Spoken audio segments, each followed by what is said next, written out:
বলো বলো সবাইকে বলো সোনা, গুড মর্নিং, শুভ সকাল সবাইকে।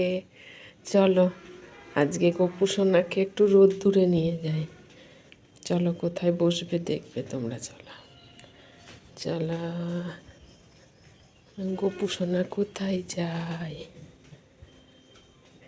এই তো, এই তো সেই পুরনো জায়গা। এই তো, এই তো দেখো গপু সোনা এখানে রোদ্দুরে বসবে। এখন বসবে নাকি এখন ওইদিকে বসবে? এখন ওইদিকে চলো, রোদ্দুরটা আসুক তারপরে বসবে। না না, রোদ্দুর উঠে গেছে, এই তো উঠে গেছে, ছটা দিচ্ছে। চলো চলো এখানে বসো। চলো তোমাকে একটু জল দিই, মিষ্টি জল দিই। বসো। আমার সোনা বাবাটা বসে আছে দেখো। এই দেখো সোয়েটার পরে, টুপি পরে কেমন সুন্দর বসে আছে, তাই না? হুম, তুলসী তলায় রোদ্দুরে থাকো, তোমাকে মিষ্টি জল দিই সোনা বাবাটা, সোনা বাবাটা। এই দেখো বন্ধুরা কোথায় এসেছি, লেখাটা উল্টো উল্টো লাগছে তাই না? হ্যালো বন্ধুরা, গুড মর্নিং সবাইকে। কেমন আছেন সবাই? আশা করি সবাই ভালো আছেন। আমি মোটামুটি আছি, মানে আমি ঠিক আছি, মায়ের শরীরটা ভালো নেই, তাই সকাল থেকে অনেক কিছুই করেছি কিন্তু আপনাদেরকে কিছুই শেয়ার করতে পারিনি। এই ডিউটির জায়গায় এসেছি, এই যে আমাদের বিল্ডিং, এটা হচ্ছে এসসি সাব সেন্টার। তো বসে আছি, এখনও পর্যন্ত কেউ এসে ঢুকেনি। তো টাইমটা আর বলছি না, সেটা বললে সমস্যা হয়ে যাবে এই এই ব্যাপারটায়। আর এই যে হচ্ছে আমাদের পঞ্চায়েত, এই যে, ঠিক আছে, পঞ্চায়েত, এই হচ্ছে ব্যাপার। তো মায়ের শরীর খারাপ বলে কিছুই করে উঠতে পারলাম না। আর সকাল সকাল উঠে যেমন প্রত্যেক দিন কল চালানো, ছাদে যাওয়া, সব কিছুই করেছি। প্রচণ্ড রোদ্দুর, তো সব কিছু করে, পুজো করে, রান্না বান্না, স্নান তো করেই নিয়েছিলাম। মাকে একটু খেতে দিলাম, নিজে খেলাম, খাবার সব ঢাকা দিয়ে রেখে এলাম, দিয়ে চলে এসেছি সেন্টারে। আবার বাড়ি যাব, মোটামুটি বাজবে কটা, 3:30।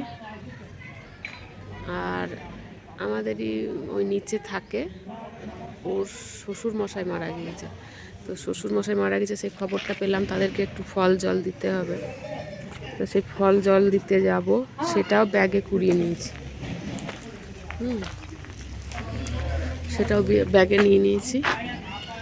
এই দিদিরা ঢুকে গেলে তখন দিদিদেরকে বলবো, সই করব, করে আবার যাব ওই খাবারটা দিতে। অনেকগুলো কাজ, যত কাজ আছে সব কিছু সারবো, সেরে তারপরে মোটামুটি বসতে পাবো মনে হচ্ছে। রাত 8টায়, নাম লেখানো হয়নি, ডাক্তার দেখানোর কোনো মানে নাম লেখাতে পারিনি। হঠাৎ করে মায়ের শরীর আবার বেশি খারাপ হয়ে পড়ে, আর সেই খারাপের জন্য অনেক রিপোর্ট করানো হলো। সেই রিপোর্ট নিয়ে একটা অন্তত ডাক্তারের কাছে যাওয়ার দরকার। তো সেই ডাক্তারের কাছে যাব, আপনাদেরকে একটু জানাচ্ছি। আমি সবার কাছে যেতে পারছি না, খারাপ লাগছে, সবার ভিডিও দেখতে পাচ্ছি না, খারাপ লাগছে, কিন্তু সময় করে উঠতে পারছি না বন্ধুরা, একদম সময় করে উঠতে পারছি না। খুব আস্তে হয়ে যাচ্ছে কথাগুলো, জানি না, এখানে একটা কাজের জায়গা তো সেই জন্য জোরে জোরে কথা বলা একটু অসুবিধা হচ্ছে। তো এই 8টায় নাম লেখানো আছে, 8টার সময় যাব। 8টায় গিয়ে কটায় বাড়ি আসবো জানি না, রাতের খাবার টাবার গুছিয়ে করে রেখে দিয়ে তারপরে যাব। আর স্কুটিতেও তোমাকে নিয়ে যাওয়া যাচ্ছে না, উঠতে পারছে না স্কুটিতে, টোটোতেও উঠতে পারছে না, সব কিছুতেই সমস্যা। দেখি কী করে নিয়ে যাওয়া যায়। আর আমাকে তো মানে বিকেল 5টার সময় দেওয়ার টাইম আছে, বিকেল 5টায় ভিডিও দিই। তো তার আগে একটু আপনাদেরকে জানিয়ে দিলাম আমার সমস্যাটা, আর কোনো কিছুই শেয়ার করতে পারছি না। রাতে এসে তো আবার ভিডিওটা করব, সেটা তো আর আজকে পোস্ট করা যাবে না, ওটা কালকে পোস্ট করব। তো রান্না করেছিলাম, আর কালকের একটু ঝোল ছিল, মাছের ঝোল দাদার ছিল। আর আজকে কি রান্না করেছি, সিম ভাজা, আলু ভাজা, বেগুন ভাজা, কিছুই দেখাতে পারলাম না। মানে ছুটে ছুটে যাচ্ছি আর আসছি, একটা করে কাজ করছি, উঠছি নামছি, ছাদে যাচ্ছি, মানে প্রচণ্ড তাড়াহুড়ো করে এসে আরও লেট করে এলে মনে হচ্ছে ভালো হতো। সবারই যাই হোক, শীতের সময় তো কাজের প্রচুর তাড়া, তো এতটাই লেট করছে। আমি তো ভাবলাম আমারই লেট হয়ে গেছে, এসে দেখছি কোথায় কি।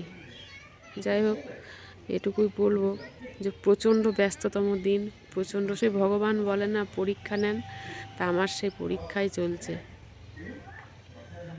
এরকমভাবে ছুটাছুটি করে আমার হাজব্যান্ডকে নিয়ে অনেক ছুটেছি, অনেক করেছি। ভেবেছিলাম তাকেও ভালো করে রাখবো, সুস্থ করে রাখবো, ডাক্তার দেখিয়ে ওষুধপত্র দিয়ে, পারিনি। এবার পালা এসেছে মাকে নিয়ে ছুটে বেড়ানোর। জানি না মাকে নিয়ে এরকমভাবে কি করে আমি কতদিন টিকিয়ে রাখবো। অসুস্থ সত্যি খুব, একটা বলেই দিই আপনাদের, একটা স্ট্রোক হয়ে গেছে মায়ের। একটা মানে বাঁ হাতটা সম্পূর্ণ অবশ অসাড় হয়ে গেছিলো গত 2 দিন আগে। তারপরে আমার মেয়ের ভাসুর হচ্ছেন ডাক্তার, তো সঙ্গে সঙ্গে এখানে ডাক্তার পাইনি, সে খবর ওখানে পৌঁছানো হয়। উনি মানে ওই জামাইয়ের দাদা সঙ্গে সঙ্গে বলে একটা স্ক্যান করাতে, সেখানে ধরাও পড়ে। এবার অন্তত একটা মেডিসিনও লিখে পাঠিয়েছেন, কিন্তু তাও বলেছেন একটা ডাক্তারের আন্ডারে থাকতে, তো সেই হিসাবেই ডাক্তার দেখানো। তো সেটাই ভাবছি যে কতদিন মাকে নিয়ে আমি এরকমভাবে চলবো, আর কতদিন আমি ভালো রাখতে পারবো মাকে। আমার বিরাট সমস্যা চলছে বন্ধুরা। তবুও এই জায়গাটাও ধরে রেখেছি, এই জায়গাটা থেকে বেরিয়ে আসতে পারছি না। এটা ভালোবাসার জায়গা হয়ে গেছে। এত অসুবিধার মধ্যেও চেষ্টা করছি। দেখুন, কোনো দিন আমি এখানে এসে ভিডিও করিনি, আজকে আমি বাধ্য হয়েছি। তাও ফাঁকা আছে, ফাঁকা ভেবেছিলাম যেখানে ফাঁকা পাবো সেখানে দাঁড়িয়ে একটু আপনাদের সাথে কথা বলবো, কিন্তু ফোনটা আজকে ব্যাগে মানে সাথে করে আনতে বাধ্য হলাম, না হলে আপনাদেরকে এসব কিছুই আমি আপডেট দিতে পারতাম না। কখন দেবো? বাড়ি যাব, গিয়ে তারপরে আবার গাছপালা আছে, নিজের একটু খাওয়া দাওয়া আছে, তারপরে রাতের খাবারের ব্যবস্থা, সেগুলো করতে হবে, করে রেখে আবার টোটো রেখে আবার মাকে নিয়ে যাওয়া। তাহলে এত কিছু নিয়ে ভিডিও করা সত্যি সম্ভব না। অন্য মানুষ হলে জানি না পারতো কি না। আমি চাইছি এখান থেকে, একেই তো কিছু নাই, তবু এখান থেকে যাতে দূরে মানে বেরিয়ে না যেতে হয়। এই জায়গাটা থেকে আমি সরে যেতে চাইছি না। বহু কষ্টের মধ্যে দিয়েও আমি এই জায়গাটাকে ধরে রাখার চেষ্টা করছি, কেননা এটা একটা শুধু ভালো লাগা না, এটা একটা নিজের সব কিছু এখানে শেয়ার করতে পারি, সব কিছু বলতে পারি। যে কজনই শুনুক তাতেও আমার মনের অনেক শান্তি। আমি ভাবি যে তারা আমার খুব পাশে আছে, কাছে আছে। তো বন্ধুরা, আজকে এটুকুই বলবো। যদি কেউ নতুন এসে থাকেন আমার চ্যানেলের পাশে, মানে ভুল করেও যদি ঢুকে পড়েন, তাহলে চ্যানেলটি সাবস্ক্রাইব করে নিতে ভুলবেন না, বেল বাটনে ক্লিক করতে ভুলবেন না। দেখা হবে নতুন কোনো ভিডিওতে, নতুন কিছু নিয়ে আপনাদের সামনে হাজির হয়ে যাব। সবাই ভালো থাকবেন, সুস্থ থাকবেন, আর আত্মীয় পরিজন সবাইকে ভালো রাখার চেষ্টা করবেন। আমিও করে যাচ্ছি, আপনারাও করুন, সাথে থাকুন। টাটা সবাইকে, আসছি বন্ধুরা।